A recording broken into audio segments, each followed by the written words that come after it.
महाराज ने देवताओं को कहा कि तुम लोग कथा के अधिकारी नहीं हो, लायक नहीं हो, वहां से चले जाओ। भाग गए।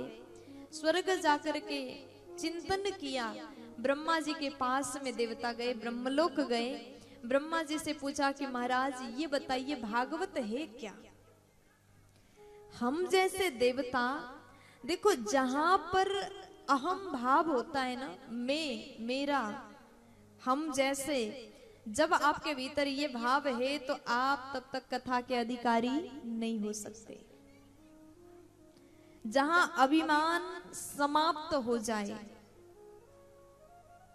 जब आपके जीवन में अभिमान का चैप्टर क्लोज हो जाए, तब जाकर के भक्ति का चैप्टर ओपन हो जाता है, खुल जाता है। आपके भीतर भगवत प्रेम प्रवेश करेगा। जब तक अभिमान है तब तक प्रेम नहीं हो सकता। प्यार से बोलो, अरे जोर से बोलो ना। आज देवता गए और कहा कि प्रभु ये बताइए, हम देवता और हम कथा के अधिकारी नहीं है। जो कथा सुखदेव जी राजा परीक्षित को सुना रहे हैं, जरा बताइए ना ये कथा है क्या? ब्रह्मा जी बोले परिणाम देखने को मिलेगा। सुखदेव जी सुना रहे, राजा परीक्षित सुन रहे हैं, और सुनने के बाद में उनको क्या मिलेगा उसके हिसाब से हमको फल के बारे में पता चल जाएगा। धैर्य धारण करो और देख लो।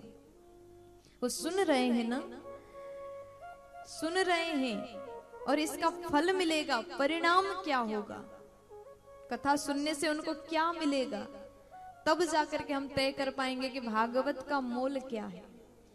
राजा परीक्षित ने 7 दिन कथा को श्रवण पान किया, और 7 दिन जैसे कथा को सुने, बैकुंठ से दिव्य विमान आया, और उस विमान में बैठ करके राजा परीक्षित भगवत धाम चले गए।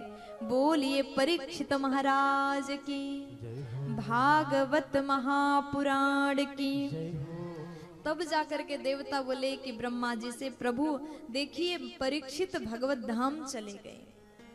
ब्रह्मा जी बोले यही तो परिणाम है, आओ और अच्छे से दिखाता हूं।